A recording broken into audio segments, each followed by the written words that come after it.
So, kamusta po mga streetwise? Ako po si Takero Miyamoto at welcome po sa aking munting channel. So mga kababayan, alam nyo, yung isa sa pinakakinaiinisan ko talagang ginagawa ng ating pinakabobang vice presidente sa history ng Pilipinas ay ang kanyang mga pahayag. Alam nyo, no, itong pahayag na to, no, ito po yung video na scripted na babasahin niya na nga lang, minsan mali-mali pa, na pinopost niya po sa Facebook. Alam nyo kasi mga kababayan, no, kung kayo po talaga isang natural na leader, no, yung mga ganyang klaseng mga generic ha, ito yung mga klaseng mga generic na mga pahayag, dapat po galing po sa puso yan. Generic na nga mga kababayan, scripted pa. Yan ang sinasabi natin eh. Di ba? Okay lang yung speech sa SONA, mga speech minsan sa mga graduation, yan, kailangan talagang ano yan, may binabasa ka. No? Pero pag ganito mga kababayan, no, na generic na nga sasabihin mo, scripted pa, ibig sabihin nun, hindi ka bahusay na leader. Di ba? So, malamang gets nyo naman ibig ko sabihin eh. So, ito yung sinasabi ko, no? Hindi yan, itong isa. Ito, wait. Ito. Yan, yung mga ganyan. Yung mga ganyang ginagawa ni Sara, inis na inis din po ako dyan. O hindi kayo mga ka-streetwise, no, na nanonood po sa atin.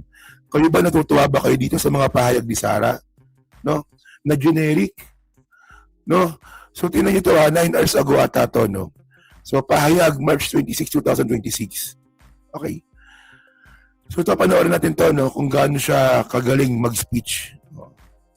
Saan na ba yun? Nawala. O sige, ito. Play natin. Assalamualaikum warahmatullahi wabarakatuh. Madayaw, umayong adlaw kaninyong tanan. Magandang araw sa inyong lahat. Ang patuloy na pagtaas ng O yan ha. Sa intro ng salita, no, ng Assalamualaikum warahmatullahi wabarakatuh. Para kunwari, close lang ng mga Islam. Tapos nagbisaya para kayo mga Bisaya, tropa tayo. Tapos Tagalog, no? Bulok. Dahil bulok eh. presyo ng mga bilihin ay isang mabigat na dagok sa hangarin nating magkaroon ng mapayapa at masaganang buhay para sa bawat pamilyang Pilipino. Hindi normal ang ating pinagdaraanan. Hindi ka normal. No? Abnormal ka, Sara. Ang tanong dito, may naitulong ka na ba? Tumulong ka na ba? Vice Presidente ka ng Pilipinas. Wala kang ibang ginawa kundi mag-speech ng ganyan na scripted. Alam niyo mga kababayan, no, ang sinasabi natin dito, no, kung si Sara Duterte lang sana ay naging matino, sana po nakakatulong po siya. Anong matutulong ng speech na yan? Sobrang generic. Kahit sino kayang gawin. Boba kasi ito no? O krisis na nga tayo ngayon. At ito po, hindi po natin kontrolado po ito. At ngayon po, no, halos di na nga po matulog yung mga ahensya natin sa gobyerno, sa DOE, para po magawa ng paraan yung problema po natin ngayon.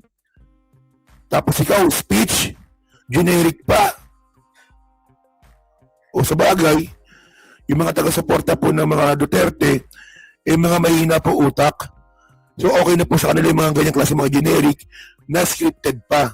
Generic na nga lang, binabasa pa. Sige, continue. Ito ay epekto ng mga krisis sa labas ng ating bansa. Kabilang ang digmaan sa gitnang silangan na direktang nakakaapekto sa presyo ng pagkain, langis at iba pang pangunahing pangangailangan. Sa kabila nito, ang tanggapan ng pangalawang Pangulo ay patuloy na nagsasagawa ng mga programa na noon pa man ay nakatuon ng tumulong sa inyo na makatipid at makaraos sa araw-araw. So paano ka makakagawa ngayon ng paraan kung wala kang budget? Yan ang tanong ko dito eh. At tanda natin mga kababayan, no, na yung mga proyekto po ng Vice Presidente, na-flag po ng COA yan. Yung pamimigay niya ng relief goods, na-flag ng COA noong December lang, 2025. Yung magnegosyo taday, na-flag din po ng COA kasi hindi dumaan sa proseso. Ngayon sabi ni Sara, tutulong ang Office of the Vice President or by whatsoever. Ang kampanya ng pagbabago sa edukasyon ay nagbibigay ng tulong sa gamit pampaaralan ng ating mga mag-aaral. ang bus ng OVP ay patuloy na nagbibigay ng libreng sakay para sa ating mga commuters sa Metro Manila, Cebu, Bacolod, Davao. Alam nyo, ito yung sinasabi ko mga kababayan eh. Yung mga yan po, no, is kailangan niyang gawin yan. Kasi po, pag hindi niyo po gagawin yung mga pamimigay ng bags, hindi niyo po gagawin yung mga libreng sakay po na yan, mapaplag na naman po siya ng COA. Kasi po, tandaan po natin, may budget po ang OVP. So, kailangan niyang gastusin po yan. Di ba? Ay, continue, sige. Ano ba yan?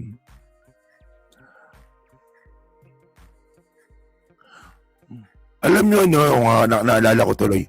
Alam nyo na hindi to katulad kay Lenny. Actually, na-content ko na ito nung nakarang araw eh. Si Lenny po mga kababayan, no, halos magka-budget lang po sila ni Sara Duterte. Pero dahil nga po, naalam nga po ni Lenny Robredo na kulang yung budget na yan, so gumawa o nakapag-partnership po siya sa NGO.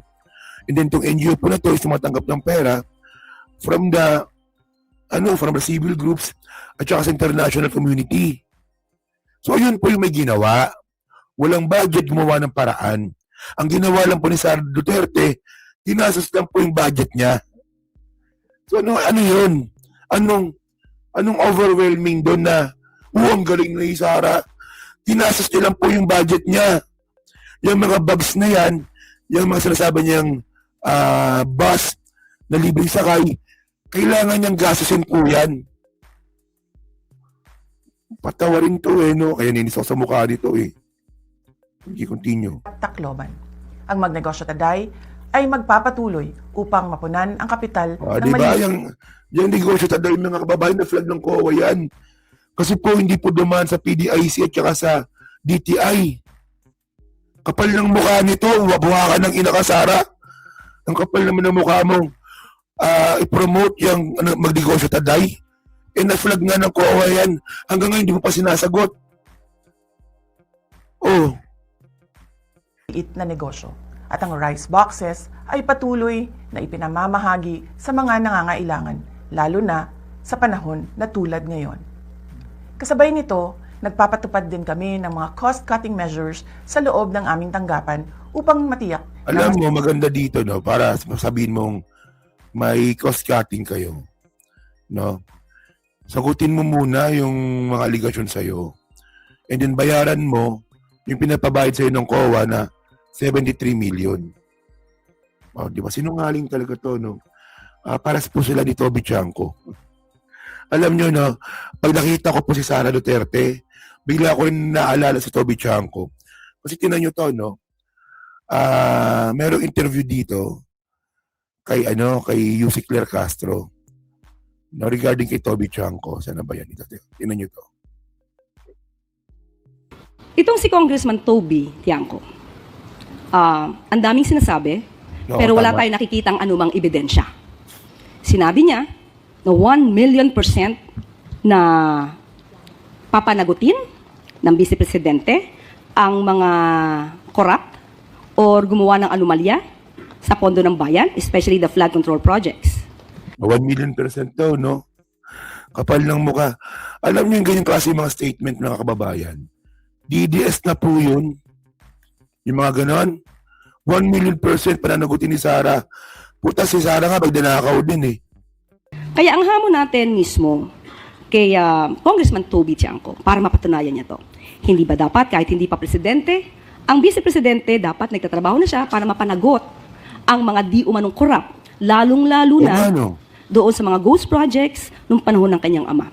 Madali naman niya malalaman kung sinong involved dito, tanungin lamang niya ang dating sekretary ng DPWH na ngayon ay si Secretary or rather Senator Mark Villar. Hanggat hindi ito nagagawa, ang sabi nga natin, maaaring nanlilinlang lang si Secretary or rather Congressman Toby Tiangco. Alam nyo, no, kahit po na ganito, no, kahit nga po na Vice Presidente lang si Sara Duterte ngayon, pwede naman siyang tumulong eh. No, na mapanagot yung mga sangkot sa flood control project. Pwede naman eh.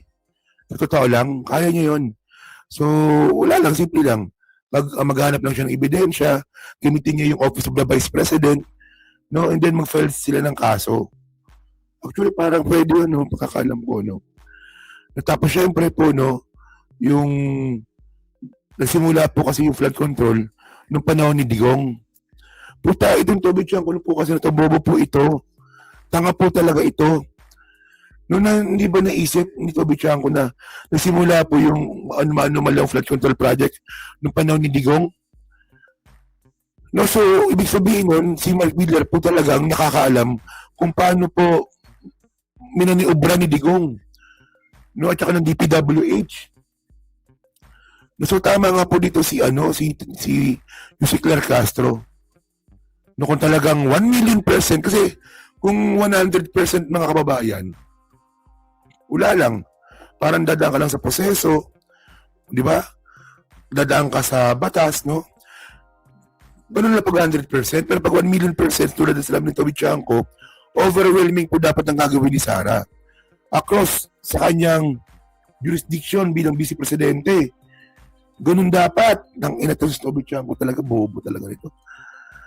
Ang pa dito. Sige, continue nga natin.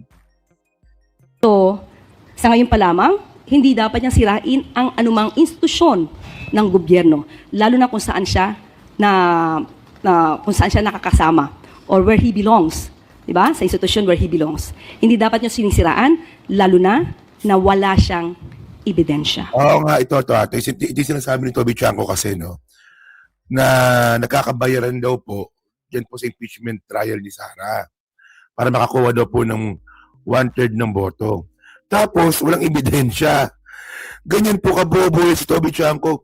Sobrang bitter po na putang inang yan, no, kasi yung mga, ito yung sinasabi ko yung mga tropa niya nga po, no, nagalit po sa, or kritiko ng institusyon dyan sa house, na si Doc Prasco at si Albi Benitez, kakampi na po, naging deputy speaker na po ngayon, iniwan po siya, mukha po siyang tanga. Ewan ko yan. So by the way, mga kababayan, no, so kayo po, masabi nyo nga po dito, sa pahayag ni Sara Duterte. Kayo ba, katulad ko rin po ba kayo na naiinis pag nakikita ko po ito? Hindi kayo. Kayo rin po. So, mali yung tanong ha. So, kayo po ba, naiinis rin po ba kayo?